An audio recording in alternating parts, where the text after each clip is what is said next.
Okay, so when you include a quotation in your writing, you need to anchor that with what we call an introductory anchor. There's 4 basic ways to introduce your quote, okay? The first way is to use the conjunction at. The author said that, or the author wrote that.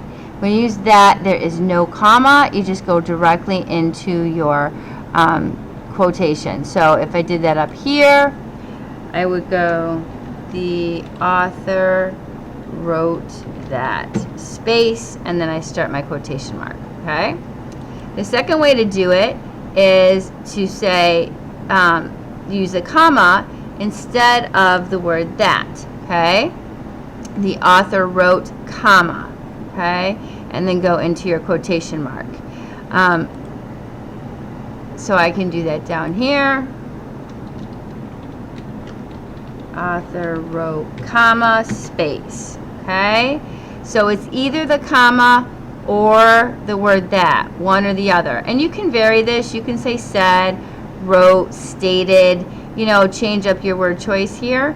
But you never want to say the book wrote or the text wrote, because books don't write, people write, okay? So just keep that in mind. And then the last way that I would suggest you do it is what we call a complete sentence anchor. So this is the one the author described the event, described the character, described whatever you're talking about in chapter blank. Okay, I have in vivid detail here. That's a complete sentence. Or you could just say in chapter, the author described this in chapter 23. And then you're going to go colon. Okay, so this is different punctuation mark yet again.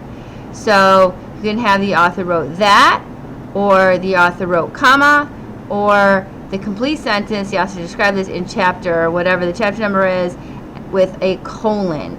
Okay, and then still the space between. Those are the 3 basic ways to introduce your quote. The last way is what we would call weaving it, where you're making a point, you're making your argument, and you just include the quote right within your sentence. This is the most complex way to include a quotation in your writing, and something that with some of you we may try it towards the end of the year once you get comfortable with these other ways of introducing your quotes.